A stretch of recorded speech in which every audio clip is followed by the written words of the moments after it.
bien longtemps vivait un sorcier, un vieux magicien plein d'expérience, qui pouvait faire toutes sortes de prodiges. Il pouvait changer des princes en souris, des cailloux en or pur, et disparaître lui-même en un clin d'œil dans un nuage de poudre bleu pâle. Le sorcier habitait un château perché sur une hauteur dominant le Rhin. C'était un château garni de tours et de tourelles, parcouru par de nombreux couloirs voûtés qui conduisaient à une cave humide et très sombre. Là se trouvait l'atelier du sorcier. L'un des côtés portait de haut en bas des rayons garnis de livres poussiéreux et moisis reliés en cuir. Le plus important de tous était un énorme volume intitulé « Répertoire des pratiques et formules magiques ». Il renfermait tous les secrets et toutes les recettes du sorcier. Il était rangé dans un compartiment du plus haut rayon, gardé nuit et jour par un vieux hibou aux yeux bleus et fermé par une clé que le sorcier portait tout le temps à son cou. De l'autre côté de la cave, c'était le laboratoire du sorcier avec son four cosmique et sa distillerie pour préparer les élixirs. On y voyait aussi des tas d'instruments, cornues, mortiers, alambics, ballons, ainsi que nombre de pierres phosphorescentes destinées à préparer des poudres et des potions magiques. Au milieu de la pièce, il y avait une énorme cuve d'eau. Il fallait la remplir chaque jour et pour cela, transporter de lourds seaux d'eau depuis le Rhin jusqu'en haut de la pente raide qu'escaladaient des marches de pierre. L'apprenti du sorcier, Guillaume, un vif et joyeux luron, mais assez paresseux, était chargé de transporter ces lourdes charges. Il souhaitait devenir un jour sorcier, lui aussi. C'est pour cela qu'il travaillait au château en échange des leçons de magie. Il aimait beaucoup ces leçons, mais détestait les corvées. Il avait horreur de balayer, frotter, astiquer et par-dessus tout, de grimper sans arrêt le raide escalier de pierre en portant seau d'eau après seau d'eau. Il préférait gambader, chantonner, jouer avec les animaux, ou tout simplement rester assis à rêver au bord du fleuve en regardant le Rhin magnifique couler à travers la campagne. Le sorcier le savait bien, et chaque fois qu'il surprenait Guillaume en train de flâner ou de tricher dans son travail, il lui donnait une tâche 2 fois plus rude. Guillaume avait beau marmotter, marmonner, le sorcier ne changeait pas d'avis. Un apprenti doit travailler, doit étudier, il doit gagner son pouvoir magique, disait-il. La magie est un instrument beaucoup trop puissant pour qu'on s'en serve n'importe comment. C'est bien autre chose que jeter un sort. Tu verras ça un jour, mon garçon. Or, il arriva que le sorcier fut convoqué à une réunion dans la forêt noire. Avant de partir, il grimpa à l'échelle de la bibliothèque et copia quelques mots du gros livre de magie. Puis il dit à Guillaume: « Tous les sorciers et magiciens vont tenir une assemblée, je dois y aller. Pendant mon absence, tu garderas le château, tu feras ton travail. À mon retour, je veux que tout soit astiqué et qu'il n'y ait pas un seul grain de poussière par terre. Je compte surtout trouver la cuve pleine d'eau, pleine à ras-bord. Et j'espère, Guillaume, que tu ne t'arrêteras pas de travailler avant d'avoir tout terminé. » Puis le sorcier prit son manteau, murmura quelques mots magiques et disparut en un clin d'œil dans un nuage de poussière bleu pâle qui recouvrit rapidement les meubles et le sol. « Comme si ça n'allait déjà pas assez mal, » grommela Guillaume. « Il me donne encore plus de travail, ce n'est pas juste. À lui les choses agréables, à moi les corvées. Pourquoi suis-je obligé de travailler comme un esclave toute la journée, alors que, en utilisant sa magie, il pourrait exécuter toutes ses tâches en un instant? Ce serait beaucoup plus facile et aussi beaucoup plus amusant. » Désespéré, Guillaume regardait autour de lui la saleté et la poussière, quand un objet brillant frappa son regard. Là, sur la table du sorcier, là, il voyait la clé d'or qui donnait accès au gros livre de magie. Dans sa hâte, le sorcier l'avait oublié. Quelle chance! Il prit la clé, s'assura que le vieux hibou dormait bien, puis rapidement, il dressa l'échelle et, hop hop hop, grimpa jusqu'en haut. Ses mains tremblaient d'émotion en ouvrant l'abri du gros livre rouge et or. Sans faire de bruit, il tournait les feuilles du parchemin garnies de cercles, d'étoiles, de signes mystérieux. Mais la plupart des mots étaient dans une langue inconnue. Soudain, sous le titre « Magie pratique », il lut « Balai magique, comment faire accomplir par un bâton tout ce que vous désirez ».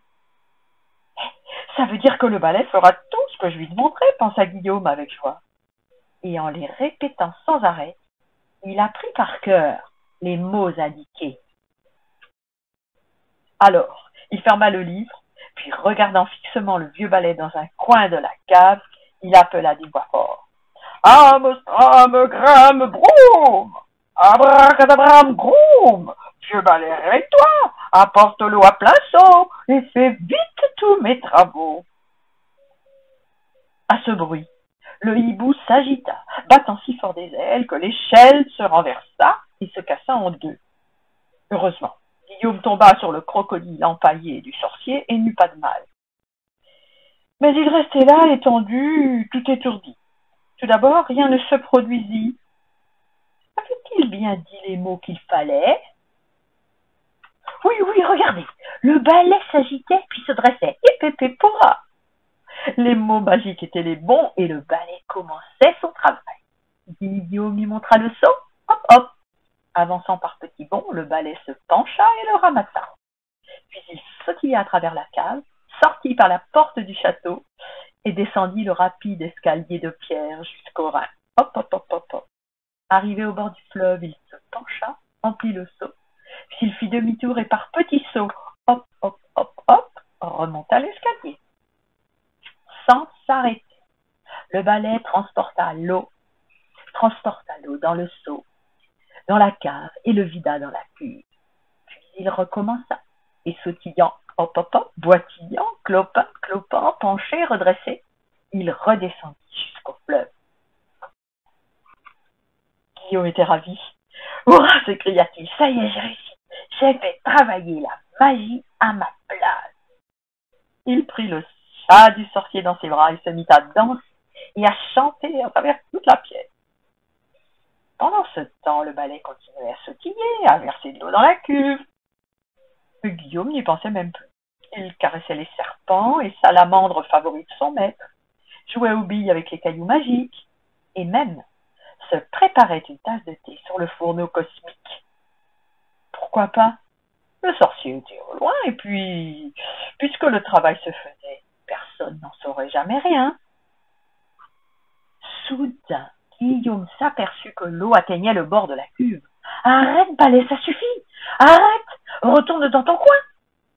Mais le balai n'en fit rien, sans cesser de sautiller, de clopiner, de se pencher et de se redresser. Il n'arrêtait pas de descendre l'escalier, hop, hop, hop, hop, hop, de remonter les seaux pleins d'eau, hop, hop, hop, hop, hop, et de les vider dans la cuve qui maintenant débordait.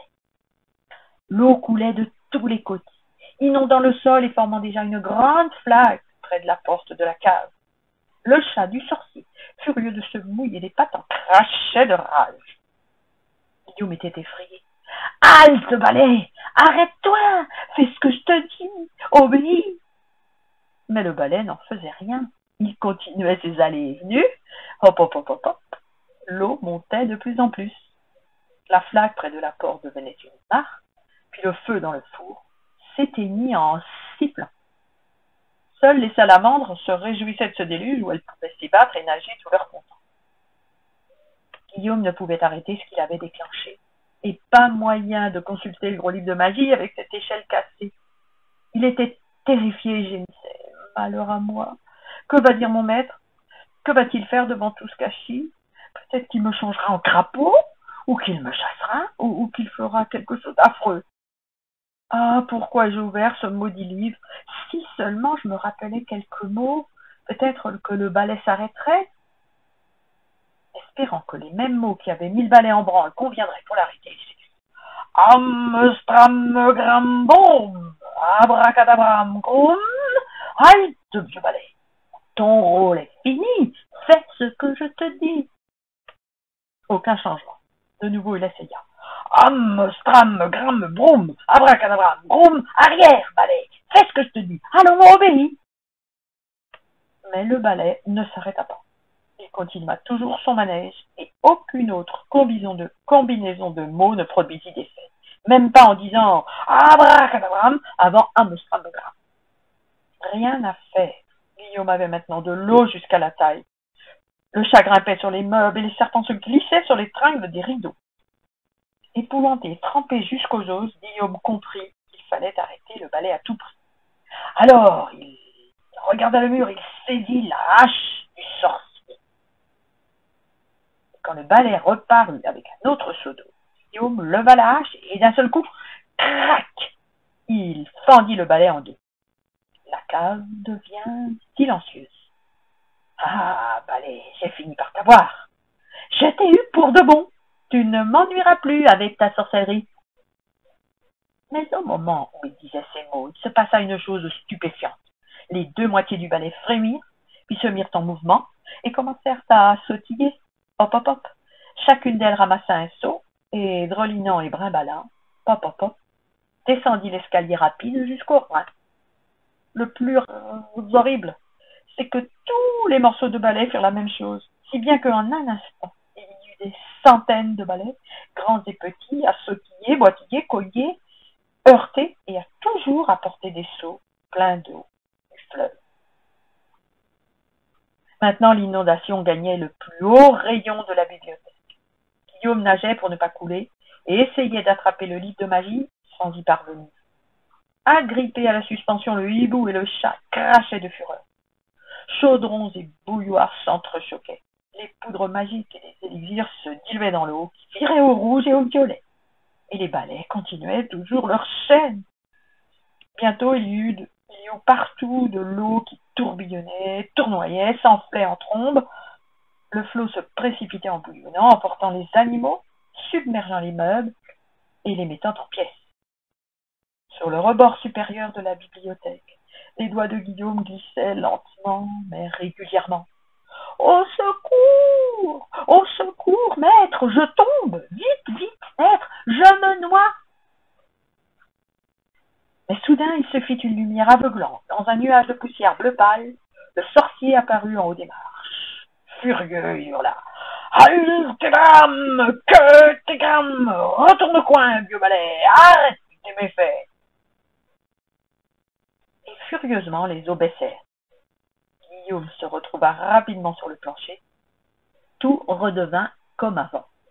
« Maître, ce n'était qu'une plaisanterie. Je vous en prie, ne me punissez pas. »« Ah, vraiment » dit le sorcier, les yeux étincelants, en montrant un sou. Tout trempé, les os brisés. L'apprenti sorcier se dirigea vers le coin et se baissa pour ramasser le seau vide. Et tandis qu'il se penchait, le balai se redressa et entra en transe. Et pan, pan, et pan, pan, pan. Guillaume reçut sur le derrière 4 coups bien appliqués.